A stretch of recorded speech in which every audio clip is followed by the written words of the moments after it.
You never really know the worth of a moment until it becomes a memory. Nathaniel Langford might have whispered that if he had the humility. But sometimes life doesn't ask for humility, it enforces it. He was a man who had everything: a 9-figure fortune, a penthouse overlooking the Pacific in San Francisco, and the stunning, much younger woman clinging to his arm that evening. Nathaniel Langford was celebrating another victorious merger. He'd chosen Marceline's, a restaurant so exclusive it felt like dining inside a vault built by old money. But as he scanned the room, a ghost from his past surfaced. His ex-wife, Julia, the woman he had traded in for a younger model, was seated at the best table in the house. And the man making her laugh? None other than Cole Davenport, the tech magnate. The only man in the city whose influence might actually rival his own. In that instant, Nathaniel's world shifted. The predator had just become the prey.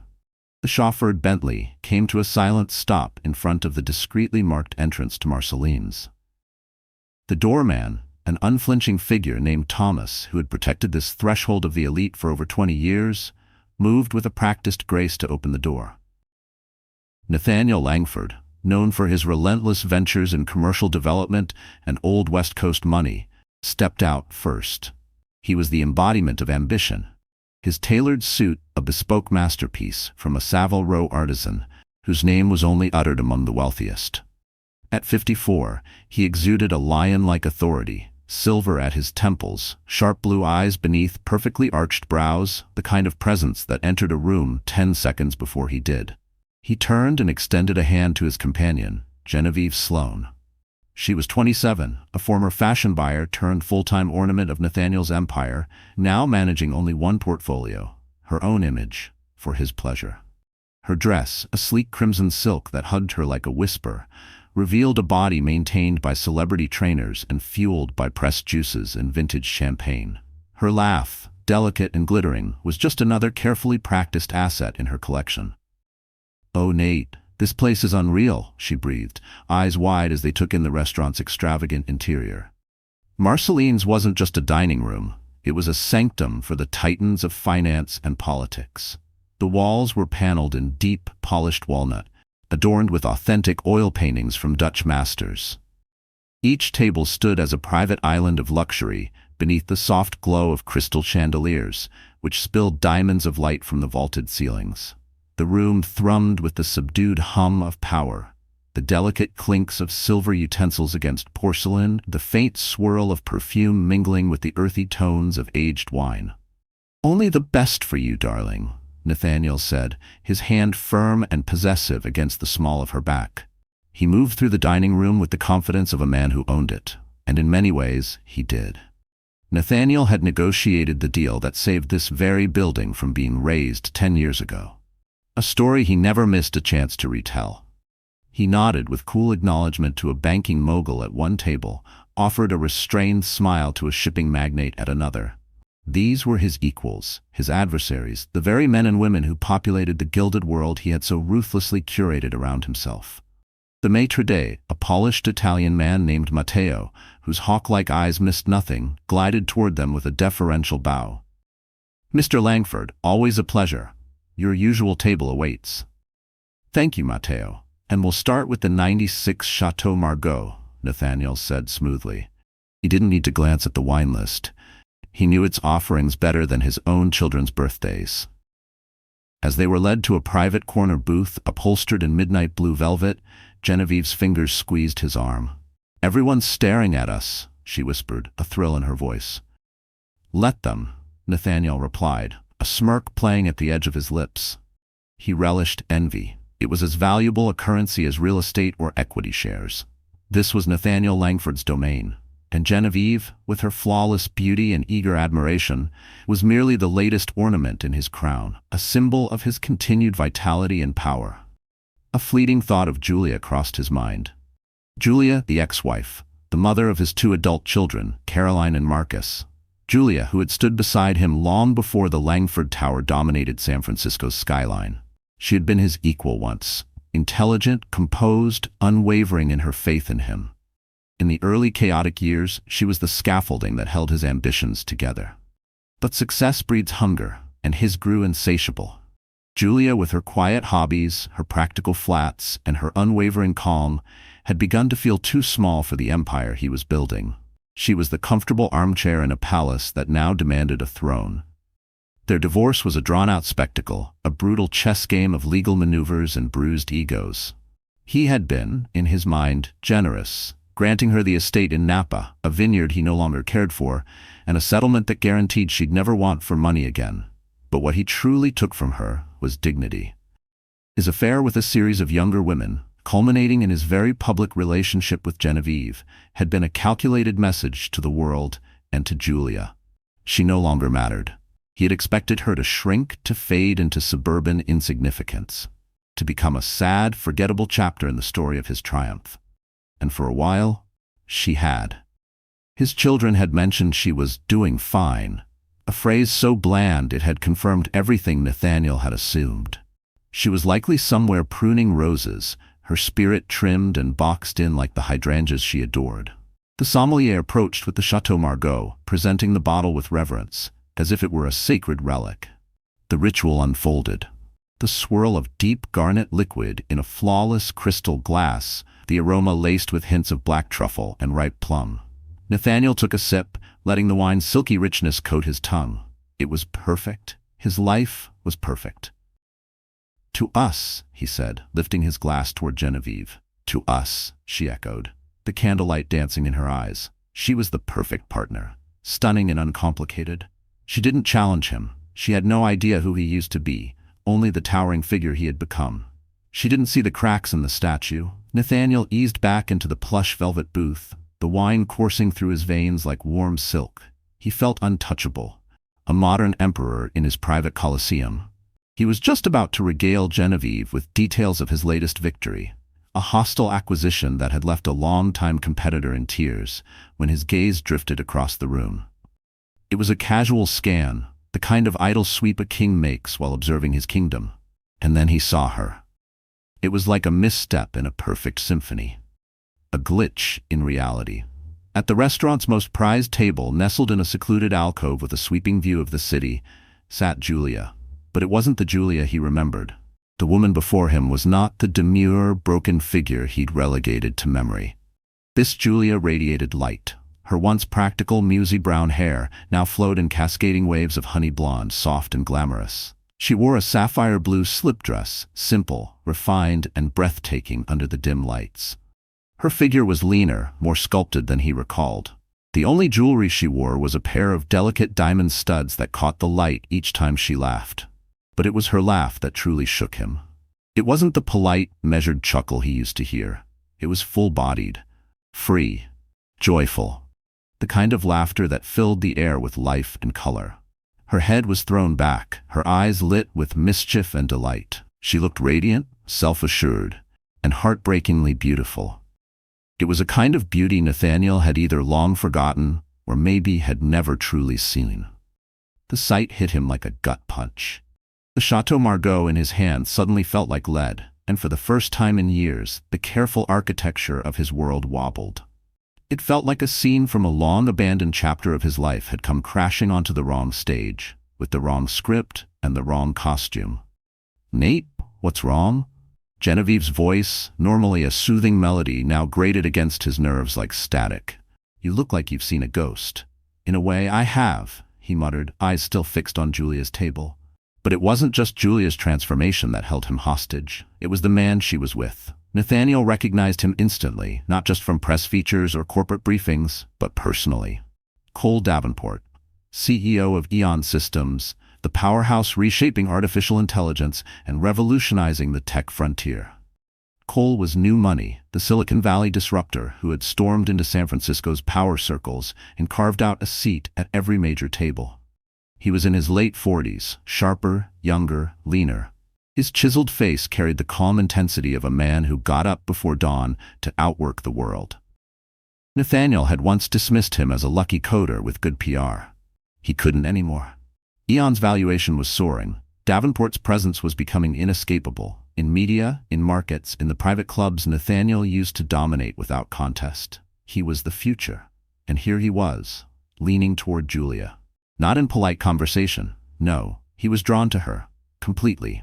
utterly. He listened closely when she spoke, his eyes never once straying from hers. He laughed at her stories, and when he reached across the table to gently brush her hand, so casually, so naturally, it sent a jolt of pure, venomous jealousy through Nathaniel's chest. The myth he had built, the narrative that Julia was a closed chapter, a forgotten relic, began to crack. She wasn't supposed to be in his world, not like this. Not glowing with confidence. Not beside a man who embodied everything Nathaniel feared: relevance, evolution, a new era. She was supposed to be in Napa, tending her vines, quiet, invisible. "Is that Julia?" Genevieve asked, her voice laced with something between curiosity and dawning suspicion. She had seen pictures before, but the woman in those photos was a pale version of the woman across the room. "Yes," Nathaniel answered, voice clipped. "She looks different," Genevieve said, her tone cautiously neutral. "Yes," he echoed again, the word thick and heavy in his throat. They both watched as Cole Davenport signaled the waiter. They were sharing a bottle of wine, but it wasn't the flashy, performative kind like Nathaniel's Margaux. No, theirs was a burgundy, elegant, subtle. The kind of bottle chosen by someone with a refined palate, not an ego that needed stroking. The entire scene was a quiet symphony of sophistication and strength, a stark contrast to the performative excess at Nathaniel's own table. Suddenly, his plush corner booth felt garish. Genevieve's crimson silk dress looked loud. Her laughter rang too sharply. The Margaux, which had moments ago tasted like triumph, now clung to his tongue like ashes. A slow, burning humiliation crept up his spine, wrapping itself around the base of his skull like a vice. How could Julia, demure, reserved Julia, now sit at the pinnacle of composure and allure, while he, the ever-dominant Nathaniel Langford, sat paralyzed in his own kingdom? His mind churned, trying to reconcile the woman at that table with the one he had dismissed without a second thought. Had she always been this radiant, or had he simply been too blind to see? A primal, irrational need surged within him, to reclaim his place, to march over there and remind Julia and the tech titan beside her just who Nathaniel Langford was. He wanted to see that glow in Julia's eyes flicker, wanted to watch her confident smile crumble. He wanted to feel in control again. But he couldn't move. His body betrayed him, anchored by the sudden weight of regret he couldn't name out loud. Something deep within whispered that this wasn't just jealousy. It was fear. The kind that strikes when a man realizes he may no longer be the central character in his own story. For the first time in his adult life, Nathaniel Langford didn't know what to do. The ghost haunting this feast wasn't just his ex-wife. It was the ghost of a life he had discarded, a woman he had misjudged, and a future that suddenly felt terrifyingly unstable. The hunter surveying his domain had just realized he wasn't the only predator here, and the prey he thought he had left behind? She was now dining with a lion. The vast, luxurious atmosphere of Marceline's now felt suffocating. The air thick with tension. Every smile Julia shared with Cole Davenport, every shared glance, every moment of silent ease between them. It was like a blade, twisting deeper. Nathaniel observed them with the manic intensity of a general watching an enemy's strategy unfold. The way Cole leaned in slightly when Julia spoke. The way she refilled his water glass with the ease of familiarity. The silence between them, not awkward, but comfortable. Lived in. Real. It chilled him. "Are you even listening to me?" Genevieve's voice finally cut through his trance, edged with irritation. He turned to her, eyes still clouded. "What?" "I was telling you about the charity gala Cassandra's organizing. I need a new gown, something that'll turn heads." Her words barely registered. "Fine," he said dismissively. "Get whatever you want." His attention had already floated back across the room. Genevieve's flawless brow furrowed. "Nate, what is going on with you? You've been staring over there all night. People are noticing." "I don't care what people think," he snapped, the words biting sharper than intended. "You always care what people think," Genevieve shot back, a flicker of sharp defiance lighting her eyes. "This is about her, isn't it, your ex-wife?" "It has nothing to do with her." Nathaniel lied. The words felt clumsy, brittle, transparent, even to him. He took a long sip of the Chateau Margaux, hoping the expensive vintage could somehow drown the bitter taste of jealousy. It didn't. The evening, which had begun with such promise, dissolved into silence so tense it pulsed between them. Nathaniel picked at his dinner, a flawlessly plated Dover sole that might as well have been cardboard. Genevieve, arms folded, had retreated behind the glowing screen of her phone, its light casting a cold reflection over her features. The chill at their table was in stark contrast to the warmth and quiet intimacy radiating from the corner alcove, and Nathaniel's resentment began to simmer. How dare she be happy? How dare she move on, not just into another life but a better one? It gnawed at him. The notion that someone else could unearth a version of Julia he had never bothered to see. Every burst of laughter from her table, every relaxed posture, every subtle gesture between her and Cole felt like salt rubbed into a wound he had never acknowledged. It wasn't just that she had moved on. It was that she had transcended him. It was a betrayal of the story he had told himself about her. About them. Julia was meant to be the cautionary tale, the woman left behind, the one who faded quietly. Her joy felt like a personal insult, a verdict on his choices. As if sensing the storm brewing behind his calm expression, Matteo, the maitre d', appeared at his side like a shadow. "Is everything to your satisfaction, Mr. Langford?" he asked, voice low and composed. "Everything's fine, Matteo," Nathaniel said through clenched teeth. But then, an idea crept in. Cold, calculated. Matteo, that gentleman with Mrs. Langford, he used her former name intentionally, a petty reminder of his prior claim on her. "Who is he?" Matteo, ever the professional, didn't flinch. "That is Mr. Cole Davenport, sir, CEO of Eon Systems." "I know who he is," Nathaniel replied curtly. "Are they regulars?" "On occasion," Matteo said smoothly. Miss Julia has dined with him several times over the past few months." Several months. The words landed like a body blow. This wasn't a casual dinner. This was something real, something established, something that had unfolded right here in San Francisco, under his very nose. And he hadn't noticed. That truth slashed deeper than he expected. How long had he been so self-absorbed, so confident in her irrelevance, that he failed to see her rising again? Stronger, wiser, happier? The fortress of his self-image trembled. And then it happened. The inevitable moment. Julia and Cole had finished their meal. As Cole reached for the bill, Julia rose, her every movement smooth and deliberate. She adjusted her sapphire blue dress with quiet poise, then lifted her eyes for the first time that night. Her gaze drifted across the restaurant, then locked with his. For a single, searing heartbeat. The world seemed to stop. The ambient hum of Marceline's faded into a dull, meaningless roar. Nathaniel saw a flicker of surprise in Julia's eyes. Brief, raw, unguarded. But it vanished as quickly as it came, replaced by something far more devastating, serene, unreadable composure. There was no anger, no heartbreak, no trace of nostalgia. Nothing. Just the polite detachment one might extend to an old coworker or a stranger at a gallery opening. And that, more than fury, more than grief, was what gutted him. She gave him the smallest nod, barely perceptible, a gesture of cool acknowledgement. Then her gaze returned to Cole, who had stepped beside her, resting a light hand on her back, a touch that was both protective and unmistakably possessive. With quiet assurance, he began to guide her toward the exit. Their path would bring them directly past Nathaniel's table. It felt like waiting for judgment. The room had grown smaller, tighter, the chandelier light now glaring instead of warm. Every step she took toward him echoed louder than the last, as if the marble floor were amplifying the inevitability of this reckoning. The air thickened with tension. Nathaniel's pulse pounded like war drums in his chest. A primal urge surged in him. To say something, anything, to pierce through her calm exterior and draw out a reaction. Genevieve, sensing something seismic about to unfold, sat bolt upright. Her wide eyes betrayed a dawning comprehension. She was a spectator in a drama she hadn't known she was cast in. As they drew even with the booth, Cole paused. He turned toward Nathaniel, his gaze steady, his tone flat. "Langford," he said, offering only the man's surname. No inflection, no malice, just a statement. And yet, it landed like a challenge thrown at a monarch's feet. Nathaniel, caught off guard, could only respond with a tight, curt nod. Then Julia's gaze followed Cole's. She looked directly at Nathaniel, and for the briefest moment her eyes shifted to Genevieve, taking in the red silk, the youth, the calculated image of his new life. An elusive smile touched Julia's lips, soft, knowing, faintly amused.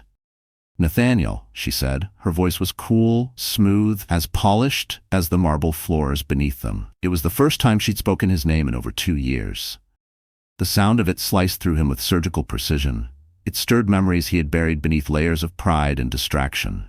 Sunday mornings in bed, her voice in laughter, the way she used to whisper his name just before falling asleep. Now it was a farewell, a benediction without forgiveness. Then she turned away, her posture unbending, her perfume lingering like memory. And just like that, she left, again. Cole followed, but not before giving Nathaniel one last glance. Long, calm, absolute. A silent message. I've won. And you know it.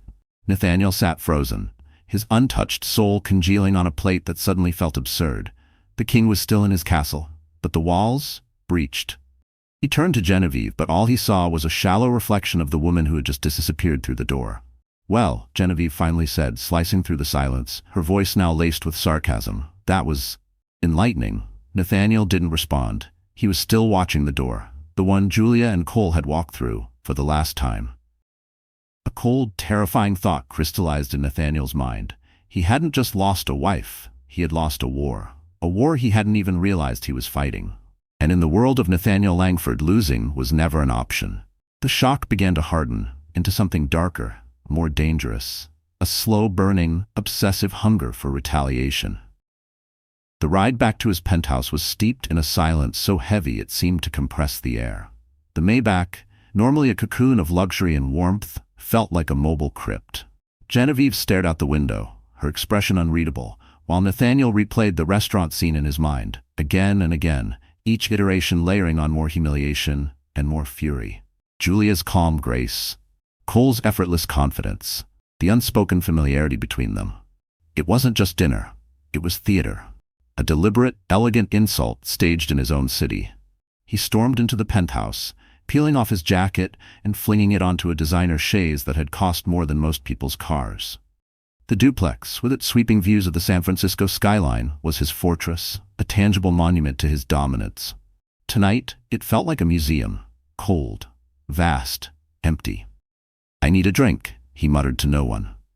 He stalked to the marble bar, bypassing his prized collection of vintage cognacs and rare scotches. He reached instead for a bottle of vodka, brutal, unceremonious, and poured himself a heavy measure into a crystal tumbler. No ice, no mixer. He downed it in one furious swallow. Genevieve lingered in the doorway, arms folded, expression sharpened. The sulking, pouty girl from the restaurant was gone. In her place stood a woman with eyes that had narrowed, calculating and cool. "So," she snapped, "are you going to tell me what that was? Or are you just planning to drink yourself comatose?" "It was nothing," Nathaniel growled, pouring another drink. "Just a random encounter. It means nothing." "It didn't look like nothing, Nate," she shot back, stepping closer. "The way you looked at her, I've never seen you look at me like that." Her voice cracked slightly, but her tone stayed firm. "You looked through me like I was glass, and I saw it. Every moment your eyes followed her. It wasn't confusion, it wasn't surprise. It was longing. You look at me like I'm a trophy.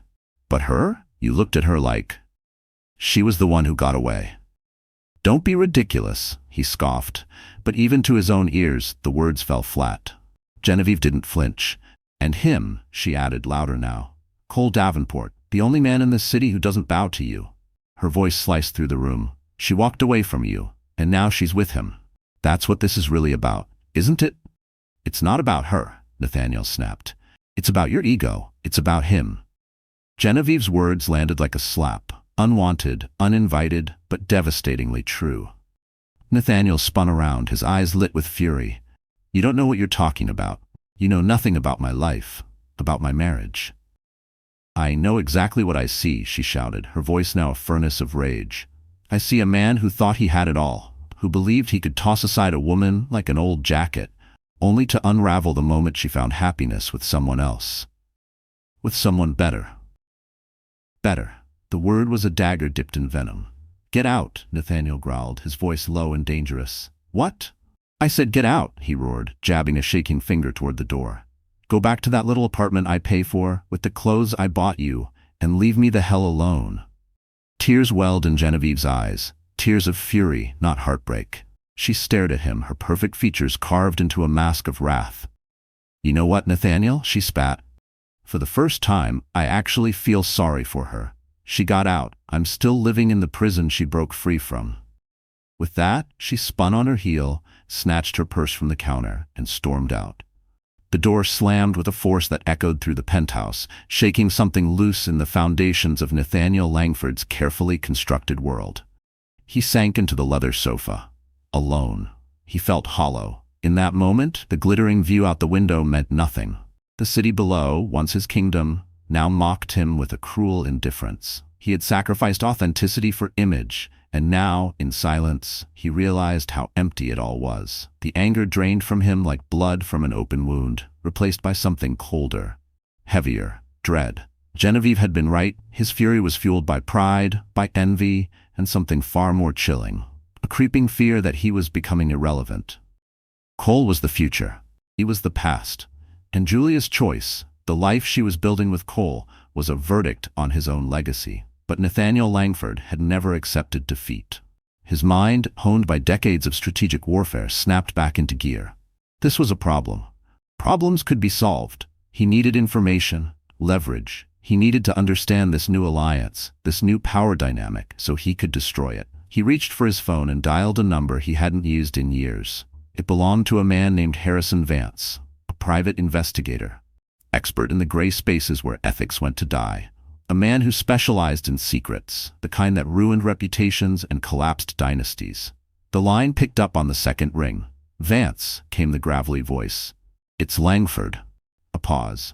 "Nathaniel, it's been a long time. I assume you're not calling for nostalgia?" Vance said, voice dry as desert air. "I need information, Harrison, on two people." Nathaniel's voice was gravel and steel. "My ex-wife, Julia Langford, she might be going by her maiden name again, Davis, and a man named Cole Davenport. Davenport of Eon Systems." Vance sounded intrigued. "Flying high these days, that one? What are you looking for?" "Everything," Nathaniel growled. "Their relationship, how they met, how long they've been seeing each other, his finances, his business, any weaknesses. And her, I want to know what she's been doing these last 2 years. Every friend, every move, every minute." He wanted to know the woman she had become. The woman who had captured the attention of a man like Cole Davenport.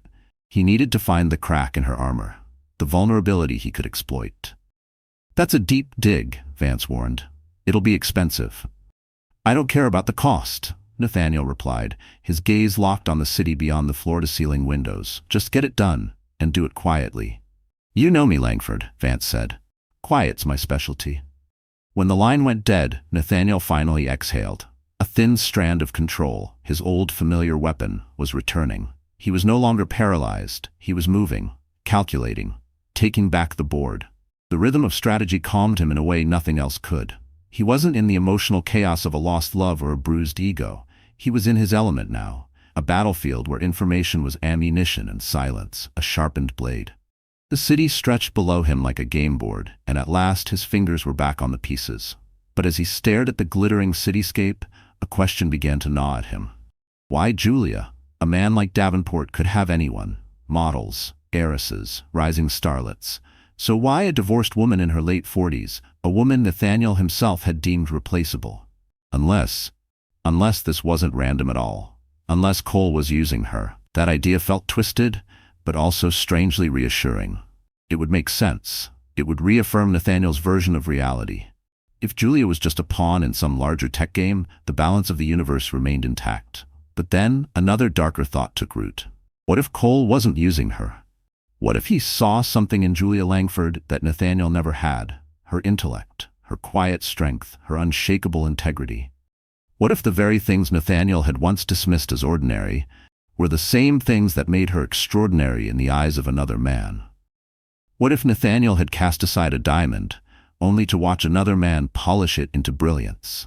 The fabric of his once flawless world was fraying, and the investigation wasn't just about knowledge anymore. It was about control. It was about tearing apart what they had so he could rebuild what he lost. A week later, a plain manila envelope arrived at his private office. No return address, no markings. Inside was a single USB drive and a single sheet of paper, typed.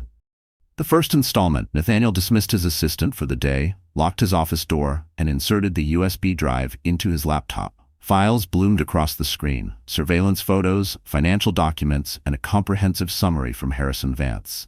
He clicked the summary first, heart pounding with a volatile mix of dread and anticipation. It began with Julia. She hadn't fallen apart as he'd predicted. Quite the opposite. She had transformed, quietly but resolutely. She had sold the Napa Valley estate, a decision that caught Nathaniel off guard. He had viewed it as her prize, her golden cage. She had clearly seen it as a tether to a life she was ready to sever. With a portion of her settlement, she had launched a nonprofit, an organization focused on providing scholarships and mentorship to underprivileged young women in STEM. According to the report, Julia had been involved in every step of its creation. From writing the mission charter to conducting the first round of student interviews, she had rebuilt her identity from the ground up. She leveraged old contacts from her career in university administration and quickly formed a respected, if modest, foundation. The photos Vance included were revealing. Not of a lonely, broken woman, but of a focused, energized one. Julia in boardrooms, Julia at charity events, Julia at a university podium speaking with conviction. That sapphire dress she wore at Marceline's wasn't a one-off. It was her new uniform. Then came the section Nathaniel had truly been waiting for: her connection to Cole Davenport. They hadn't met at some gala or elite cocktail party. They met at a tech conference, where Julia had been a featured speaker, giving a talk on the role of diversity in innovation. Davenport had been in the audience. Sources confirmed he'd been captivated, not just by her presentation, but by the mission of her foundation. He approached her afterward. Their first date had been a tour of her office, followed by a quiet dinner. According to Vance, their relationship had developed slowly and naturally over the course of 8 months. It was built on mutual respect and shared values. Davenport wasn't merely donating to her foundation. He was actively involved, advising her, mentoring her students, and helping her navigate the tech ecosystem. Nathaniel felt bile rising in his throat. This wasn't some scandalous affair. This wasn't manipulation or status-seeking. This was real. Cole wasn't just drawn to Julia's new glamour. He was drawn to her intellect, her conviction, her drive. The very things Nathaniel had once dismissed as mundane, ordinary. Now those same qualities were being revered by a man who understood their worth. He turned his attention to the files on Davenport. The financials were, as expected, massive. Eon was a juggernaut, its stock price practically defying gravity. But Vance hadn't stopped at the public filings. He had gone deeper, and in the murky shadows of Cole's business dealings, he had found something interesting. Eon was in the final stages of a high-stakes confidential negotiation to acquire a smaller but wildly innovative robotics firm called Kinetic Dynamics. The deal was valued in the billions and would secure Eon's dominance in AI-integrated robotics for the next decade. Kinetic Dynamics held several breakthrough patents. If integrated with Eon's existing platforms, it would revolutionize automation. It was Davenport's crown jewel, his passion project, the cornerstone of his long-term vision. Nathaniel leaned in, eyes narrowing. He knew Kinetic Dynamics. In fact, a subsidiary of Langford Holdings still owned a meaningful, though non-controlling stake in the company, a legacy investment from years ago. He hadn't paid it any mind recently, until now. Now it was leverage. A sharp, brilliant idea began to crystallize. As a significant stakeholder, he could potentially interfere with the acquisition, challenge it, complicate it, delay it. He could demand a higher valuation, stir dissent among other investors, even mire the deal in regulatory and financial hell. He could bleed Cole dry, distract him, break his momentum, and possibly kill the deal outright. It would be a devastating blow, not just to Eon, but to Cole Davenport personally. It was the perfect strike. Indirect, precise, business, not personal. It wouldn't make him look bitter or small. It wouldn't drag Julia into the mud publicly. But it would hit them both where it mattered. Cole's ambition, his legacy, and Julia, so deeply tied to his future, would feel the impact. The foundation of her new happiness would shake with every tremor Nathaniel set in motion. It was audacious, it was ruthless, and it felt perfect. The fog of humiliation lifted. Control, power, his old companions returned with cold clarity. He was no longer the man sitting in silence, wounded in a restaurant booth. He was Nathaniel Langford, the strategist, the predator, and he was ready to strike. He picked up the phone and hit a direct line. "David," he said, his voice like steel, "I want a full pull on a company called Kinetic Dynamics. Shareholder rights, equity breakdowns, board positions, everything. And get me a list of every major stakeholder we're aligned with." He paused. "We're going to war." The decision made, a strange calm settled over Nathaniel. But as he stared at the photo on his screen, Julia standing behind a podium, poised, confident, radiant. A flicker of doubt pierced through the fog. The woman in the image was almost unrecognizable. A stranger. Yet she was also the mother of his children. The woman who had once shared his ambitions and laid beside him while they dreamed of empires. Was he really prepared to destroy her newfound happiness just to soothe his wounded pride? He pushed the thought aside. This wasn't about emotions anymore. It was about power. And in Nathaniel Langford's world, there were winners and losers, and he had never been the latter. He closed the laptop, silencing the digital ghosts of Julia and Davenport. The game was in motion, and he had just found his checkmate. This wasn't defeat. This was an opening, and he intended to strike with both hands. The boardroom at Langford Holdings was Nathaniel's war room, a place of precision, dominance, and theater. The massive 20-foot conference table, carved from a single slab of black walnut, glowed beneath a constellation of recessed lights. Behind his chair, floor-to-ceiling windows transformed the San Francisco skyline into a panoramic declaration of ownership. This wasn't just a room. It was a statement. Before Cole Davenport was due to arrive, Nathaniel prowled the space like a panther, adjusting a crystal carafe by a fraction of an inch, realigning the leather blotter in front of his seat with surgical care. He wasn't preparing for a meeting. He was setting a stage for an execution. His legal team had confirmed it. Their position was ironclad. The motion to challenge Eon's acquisition of Kinetic Dynamics was a masterclass in corporate warfare. Plausible, strategic, and fully insulated. A declaration of war cloaked in the language of shareholder duty. In Nathaniel's mind, the script was clear. Davenport would arrive, bristling with fury and indignation. Nathaniel would be cool, unshakable, the immovable force. He would watch Cole, a man of code and charisma, struggle to navigate the world of boardroom backchannels and inherited power. He wanted to see the realization flicker in his rival's eyes. You're not in control. That moment of unraveling was the moment Nathaniel had been hungering for all week. When his assistant finally announced Davenport's arrival, Nathaniel exhaled slowly. He took his seat, his throne, and steepled his fingers, a portrait of regal calm. Cole walked in alone. No entourage, no lawyers. He wore a simple, perfectly cut charcoal gray suit, clean, sharp, in stark contrast to Nathaniel's power pinstripes. Cole carried a slim leather folio, his gait unhurried, a calm, deliberate cadence that spoke volumes. He didn't challenge the room's power dynamic. He simply declined to acknowledge it. This wasn't a subordinate entering the lion's den. This was an equal. He walked to the far end of the massive walnut table, paused for a beat to take in the sweeping skyline, and then turned his gaze toward Nathaniel. "Impressive view, Nathaniel," he began, his tone smooth, measured, yet effortlessly filling the vast room. Using his first name, a subtle disarmament, calculated and cool, was a move Nathaniel immediately recognized. "It's easy to feel like a god up here," Cole continued, "but you have to be careful. That altitude can blur what's happening on the ground." Nathaniel's jaw tightened. "I'm a busy man, Davenport. If you're here to critique interior design, I suggest you send an email. Otherwise, I assume you're here about Kinetic Dynamics." "I am," Cole replied, lowering himself into a chair without waiting for permission. "You're trying to block the deal. The language is elegant, the strategy bold. But let's be honest, it's obstruction, dressed up in shareholder speak." "I have a fiduciary responsibility to Langford Holdings," Nathaniel said, the rehearsed phrase tumbling out mechanically. "Your offer undervalues Kinetic's IP portfolio. I believe a competitive bid process would yield better outcomes." He folded his hands, trying to maintain the facade. "It's just business." Cole's eyes didn't blink. A faint, knowing smirk tugged at his lips. "Let's not patronize each other, Nathaniel. This has nothing to do with business, and you know it."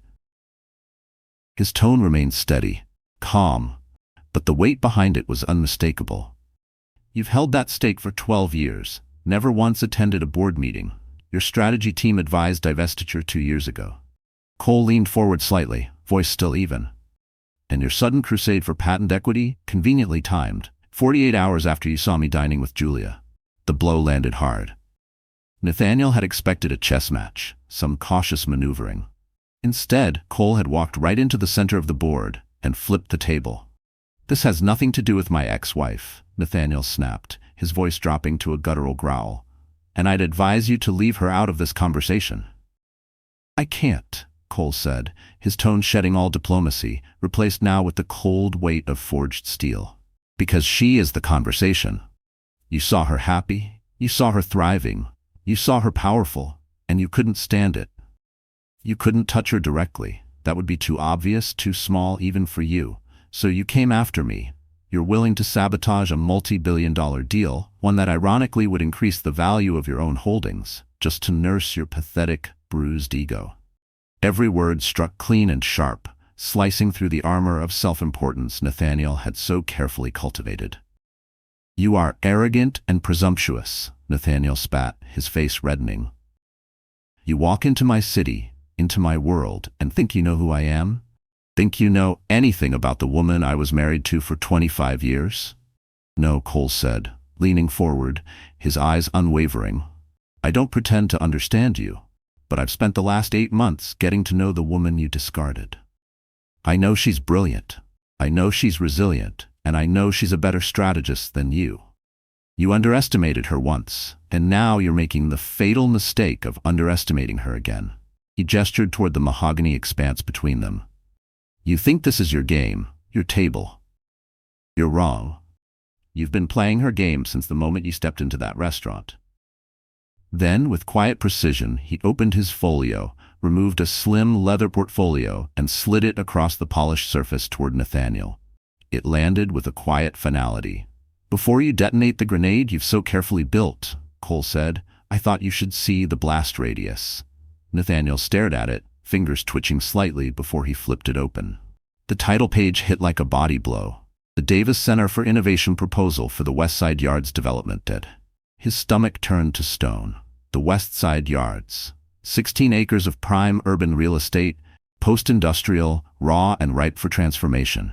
His legacy project. His masterpiece. He had spent millions on consultants, architects, lobbyists, and more to secure the winning bid. The process had been brutal, secretive, and he had been certain, absolutely certain, that his bid was unbeatable.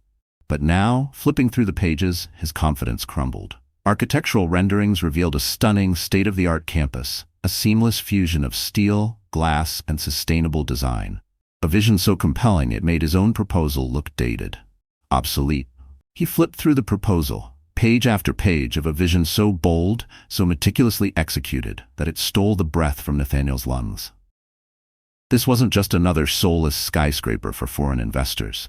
It was a living ecosystem.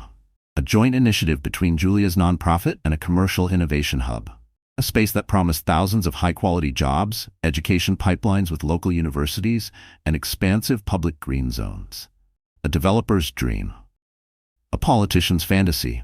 "How?" he finally whispered, voice low and dazed as he looked up at Cole. "How is this possible? The bidding was sealed. My offer was massive."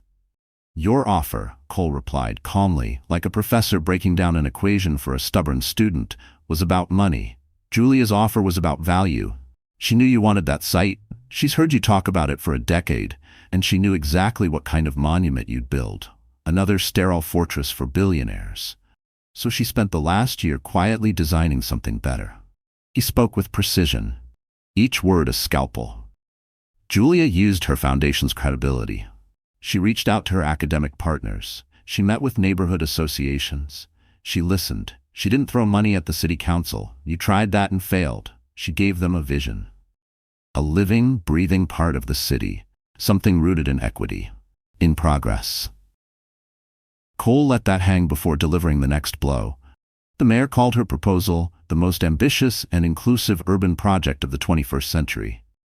Nathaniel could barely breathe. He'd been so preoccupied with his revenge play, trying to sabotage Cole, he hadn't noticed the ground shifting beneath him. He'd gone rabbit hunting while wolves circled the throne. "And here's the masterstroke," Cole added, leaning in. "What do you think is the anchor tenant in the commercial wing of the Davis Center? the flagship partner that makes the entire thing viable. He paused, long enough to make sure Nathaniel couldn't miss the impact. Kinetic Dynamics. Their robotics division will occupy the entire central corridor. The whole financial structure of the Davis Center, Julia's entire vision, depends on my acquisition going through. The deal is symbiotic. Her project and my company, they're one and the same. The trap had been sprung, and Nathaniel had walked straight into it. A masterpiece of quiet warfare, orchestrated with surgical brilliance. If Nathaniel followed through with his assault on the acquisition, he wouldn't just be a bitter executive nursing a vendetta. He'd be the man who publicly, spitefully, and irrevocably destroyed the life's work of his ex-wife, the mother of his children. He would be the villain in a civic success story, the saboteur of a beloved urban renaissance, a monument to ego. Not only would he lose the deal, he would lose everything. His public credibility, the last fragments of respect Elizabeth and William still held for him, his legacy. The mask of power he had worn for decades was cracking, splitting under the weight of something deeper than corporate loss. For once, it wasn't about the headlines or the boardroom whispers or even the stock price.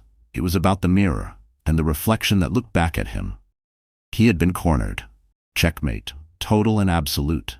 He stared at the proposal again, at the soaring renderings, the architectural signature emblazoned across the pages, the Davis Center. She had reclaimed her name and redefined it. Davis now meant innovation, progress. "What do you want?" Nathaniel asked, his voice dry, hollow, a whisper scraping against his pride. It didn't even sound like him. The bravado, the rage, the arrogance, all gone. Only reality remained. "Simple," Cole said. His tone was not gloating, just resolute. The voice of a man who had won and no longer needed to twist the knife. "You'll call your attorneys. You'll withdraw your motion against the Kinetic acquisition. Unconditionally. You'll walk away. The West Side yards aren't yours anymore. The Davis Center isn't your concern. And Julia Davis," he added with quiet finality, "is no longer your concern." Nathaniel didn't move. For a long moment, he just sat there as twilight bled across the windows behind him. The city lights blinked to life, not as emblems of his empire, but like distant stars mocking a fallen god. There had been a time, not long ago, when he thought himself untouchable. Now, the very foundation of his identity, built on dominance, fear, and perfection, had been shattered by grace, by purpose, by the quiet defiance of a woman he had once dismissed. He didn't see Julia as she once was. He saw the strategist, the woman who had taken everything he tried to control and turned it into something greater than he'd ever imagined. He had tried to put her in a box. She had redrawn the skyline. Finally, after what felt like a full rotation of the earth, Nathaniel exhaled slowly, painfully. He gave the faintest of nods. "Fine." The word felt like a tombstone. Cole stood. He gathered his portfolio with sharp, clean motions. As he reached the door, he paused, hand on the brass handle. Then he turned, one last time. "You know," he said, voice softer now, tempered by something close to empathy, "in all the time I've known Julia, not once, has she spoken poorly of you. She still talks about your early years, the fire, the hunger. She says you gave her 2 extraordinary children, Elizabeth, William. She says they're the best of both of you. Oh, and by the way," Cole added before leaving, "Elizabeth and William, they both sit on the junior advisory board of Julia's foundation. They're proud of her, immensely proud of what she's building." He let that final blow hang in the air like gun smoke. "She found her purpose, Nathaniel. I'd strongly suggest you find one of your own." The door clicked shut, a subtle sound, but in the cavernous silence of the boardroom, it echoed like a cannon blast. Nathaniel didn't move. He sat there, alone, surrounded by glass, stone, and steel, all the cold symbols of an empire that suddenly felt hollow. All the trophies, all the mergers, the gala nights, the whispered envy of rivals, none of it could silence the truth reverberating in his chest. He had been outplayed, not in profit, but in purpose, not in power, but in legacy. The city outside glittered, impervious and uncaring. He had wanted to orchestrate a masterclass in dominance. Instead, he had become the forgotten character in someone else's redemption arc. The man with everything, who realized too late he had nothing of real value. The aftermath wasn't public, but it was seismic. Nathaniel withdrew his opposition to the Kinetic Dynamics acquisition. The deal went through, seamlessly. The Davis Center for Innovation was announced days later and met with sweeping acclaim. Local news, city blogs, tech journals, all heralded it as a turning point in urban development. Julia Davis was no longer a quiet memory. She was a symbol, a force, a woman reborn. Nathaniel's name? Never mentioned in the press. His fingerprints had been scrubbed from the foundation of a future he once dreamed of owning. His defeat was private, devastating, and entirely deserved. He and Ava parted ways. Quietly. The glossy illusion of their life together had crumbled into fragments too sharp to repair. He remained in his penthouse, a king in a castle of silence. The view that once made him feel omnipotent now felt like a window into a world he no longer belonged to. Forced to watch the woman he once discarded build a better world without him. He had gone to war for control. She had chosen to create. And in that, Julia and Cole hadn't just won, they had rendered him irrelevant. What happens when a man who's had everything finally realizes he's never had anything that mattered? That's what this story was always about, a reckoning, a rebirth, a brutal, beautiful awakening. So the story is over. Our wonderful friends, are you still here at this hour? If you are, then maybe something in Nathaniel's journey is quietly echoing in your heart, just like it did in ours. Nathaniel Langford had it all: wealth, power, status. But in chasing dominance, he forgot the very essence of connection, purpose, and love. This story reminds us that no matter how high you rise, it's your values, not your victories, that define you. When you strip away the wealth and titles, what remains? Julia rebuilt her life with integrity, purpose, and vision. She chose creation over destruction, connection over control. And in doing so, she rose, not in status, but in spirit. As the poet David Whyte once said, sometimes everything has to be inscribed across the heavens so you can find the one line already written inside you. Julia found her line. She redefined her story. And Cole? He didn't rescue her. He recognized her. That is love built on respect, not rescue. But Nathaniel? He teaches us a different lesson, that power without purpose leads to emptiness. That controlling others is not leadership, it's fear masked as strength. His fall was not a failure, it was an invitation. An awakening. So wherever you are right now, in success and sorrow, in the quiet middle, take a breath and ask yourself, are you chasing meaning or just motion? If this story touched you, if it reminded you of something lost or something possible, we invite you to like, share, and subscribe. Because somewhere out there, someone else is searching for this kind of healing, this kind of truth. And maybe, just maybe, you'll be the reason they find it. Thank you for being here. Until the next story, stay kind, stay awake, and above all, stay real.